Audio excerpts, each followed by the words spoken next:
So this is going to be one of the most important parts. It's determining your tree lean. Not only is it going to be based on the way the tree is leaning, but also on the weight of the branches that are coming off the tree. With your conifers, normally you have pretty even branch division, but like with this green pine here, you see all of them are going downhill. As well, the tree is actually leaning downhill, which 90% of the time, that's going to be the case with a conifer, with an evergreen growing straight up, for the most part. Hardwood trees, different story. You're going to have different leans, especially with different species. So really you need to pay attention to that branch weight, because that can cause a lot of change of direction in the fall of your tree. Now with this one, since this was the older tree, it choked out the ability of that one to grow branches on the back side. But this one obviously is leaning, side hill technically, because I got a downhill here, I got a downhill here, I got a downhill here. So it technically, I guess, is leaning downhill, but mainly side hill. Branch weight's not going to come into calculations here very much. See those broken ones at the top? Widowmakers, and I can see one hanging right there. And the potential of that, there's another one there, coming down on my head's pretty high. So really you got to pay attention while you're doing this. So after you determine the lean of your tree, you're going to need to determine where you're going to fall it, and also clear your safety zone. I've already cleared my safety zone.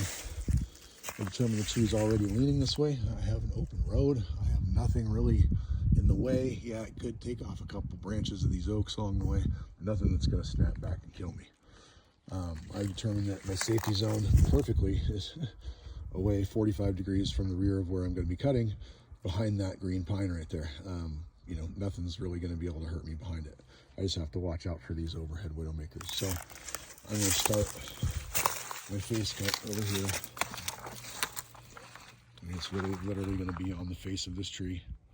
And then I'm going to proceed to do my back cut after that, and I'll show you. I call this first cut of the face cut the level cut, because that's what you want. You want it to be level, not level with the ground, but level with the horizon. So really, you can basically take your saw, if you don't have too long a bar, and dangle it between your two fingers, your thumb and your finger, and it will pretty much lay level. Just do it to the best of your ability, but you do not want to make your face cut even with the way that the slope is. It's dangerous. You don't want it to be that way. I'll show you why. So I'm going to go ahead and do my level cut. You want to go about a quarter to a third of the way through the tree, and that's really going to be dependent on how much wedging you want to do to be safe, and also if you have to change direction of the fall. Because the deeper you go in your face cut, the less you're going to have, in the back to be able to put the wedge behind your saw as you go in. So, don't ever go over a third, ever. If you go over a third, you leave no room to wedge, and it's dangerous, especially if the thing tries to sit back on your saw. So I'm going to go ahead and put in my first cut here, and then I'll come back and show you how I proceeded with that, and then I'll do my angle cut coming down. You can also do what's called a Humboldt cut coming up from down below. That was designed by loggers so that they could have more log, because when you cut down like this, you're going to have that butt piece is going to have a funky angle cut out of it. It's not usable for lumber really. So they come up like this into the tree, into the flush cut, into the level cut, in order to save more log. I just do a normal one. It's standard coming down from the top. It's easier. It's you don't have to tweak your saw and cut at a weird angle. So I'm gonna go ahead and proceed with this cut.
So my saw needs to be tuned up, but here's some proper, that's what proper chips should look like when your saw is cutting right. And if the wood is hard, if the wood is rotten, you're gonna throw little dust. And that's definitely a telltale sign. And this tree is solid. Yeah, it's dead, but it hasn't started to rot yet. It's a big sugar pine. And that's a good face cut. It's clean. So what I did there at the end, if you saw, was I stuck my chain in there one last time and cleaned up a little bit of a burr that was on that back edge, because you just don't want anything to impinge the hinge when it's coming down. So what I'm going to do now is I'm going to lay my saw flat against that first cut, and I'm just going to kind of fire it up, and I'm just going to kind of draw a line as I pull the saw around to the back, and that's going to show me where my face cut's coming through on the backside. And then what I'm going to do is I'm going to bump up just about a ½ an inch to an inch above that, and that's where I'm going to start my back cut, and I'm going to try and come in level again so that I come out level with this first cut, but just slightly higher, because I want that little step hinge to, when the tree starts to fall, to kind of direct the tree where it's going to go. And so I wanted to show you this too. I mean, I went probably between 1/4 and 1/3 through the tree. And my face cut is facing, well, it's called a face cut, and it's in the face of the tree, facing where I want it to go, right? Here's a little trick. People always ask me, how do I know where the tree's gonna go? When your saw is dogged in to exactly the point where it can't go any farther in the tree, the end of where you were cutting, and you're flat, right? That's where it's aiming. See that right there? Call that a gun sight. So if you gun sight that down that road, you're looking at it falling, if you follow it with no holding wood, just to the right of that, in between those two manzanitas. So basically it'll crush those two little manzanitas right there. And then, like I said, you always want to see where that thing's going. If there's anything in between that could snap that top off and throw it backwards at you. In this case, by the time it gets that far down, I'll be well out of the way. And then again, widowmakers, see that? That's one of the branches that fell off of this tree. It's hung up in the oak. So I gotta be careful of that when I follow the oak too. Well, not so much because it's actually leaning quite far out, but I really gotta watch. At least I have these branches directly over my head to kind of protect me as those things, if they fall, which you're gonna cause vibrations with the saw, so things could fall easily. So if it's windy, anything like that, be extra careful. So when your pie cut comes out, it should look like that. Even on both sides.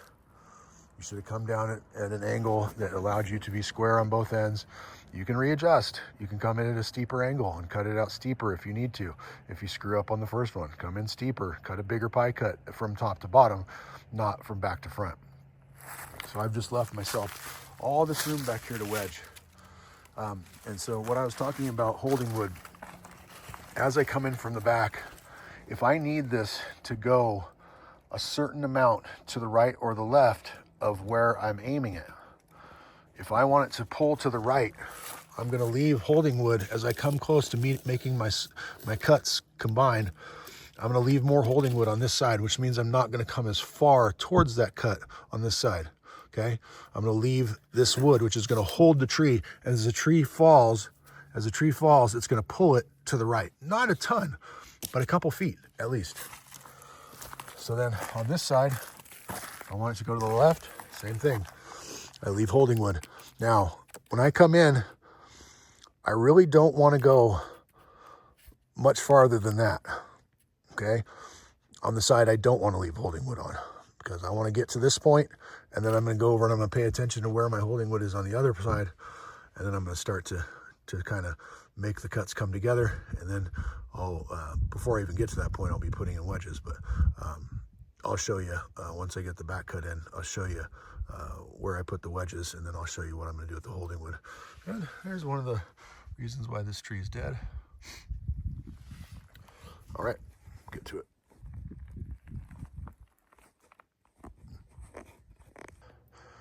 Now your wedges are gonna be invaluable to you.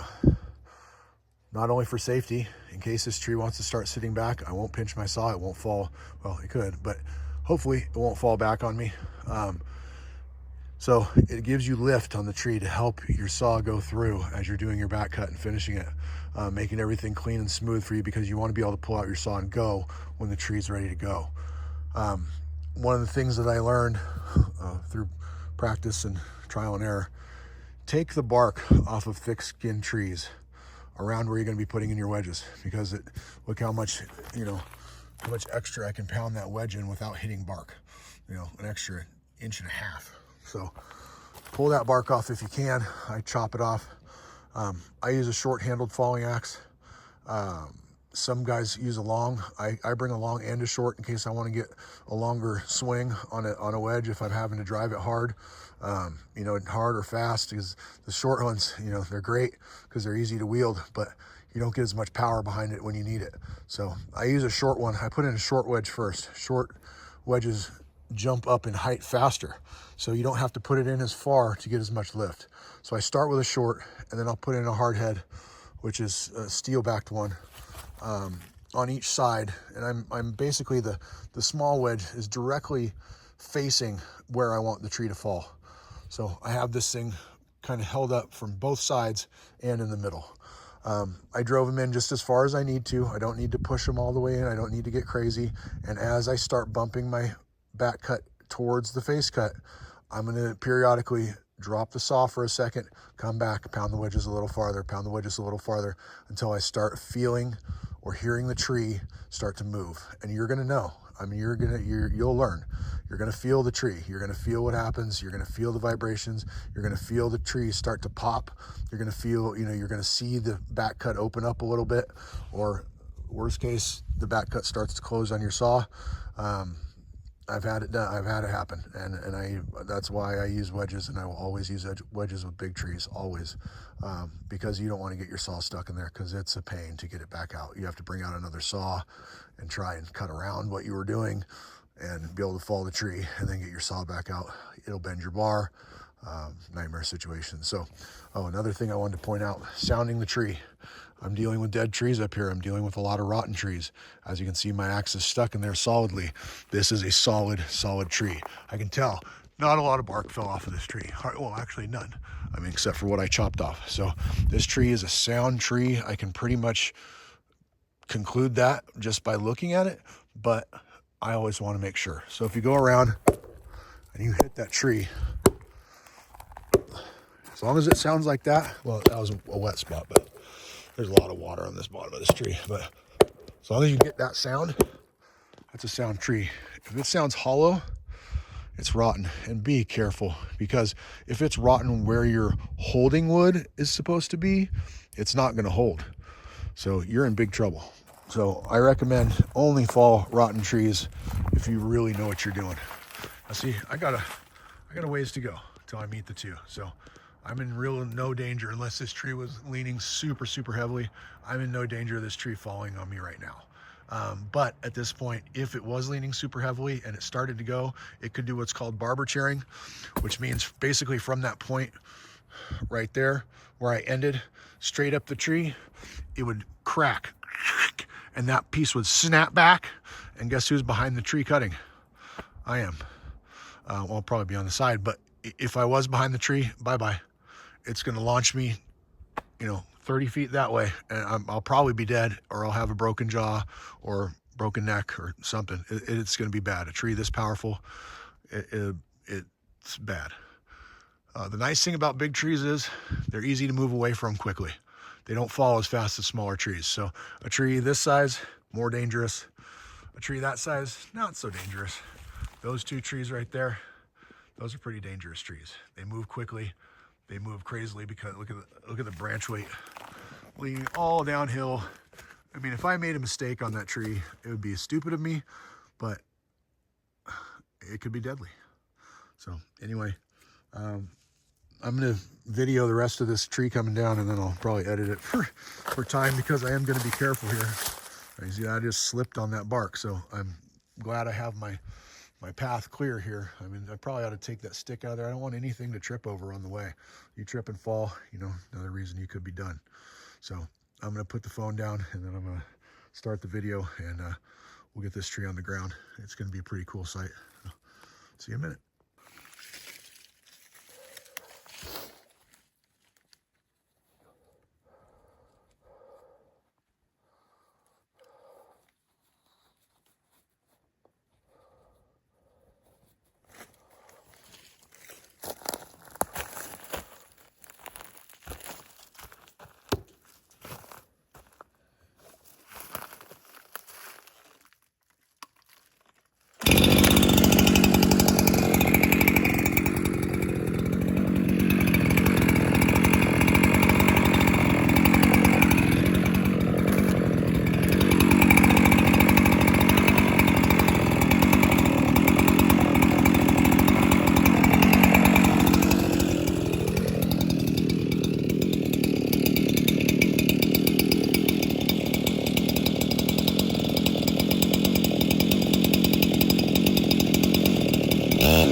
That's pretty cool.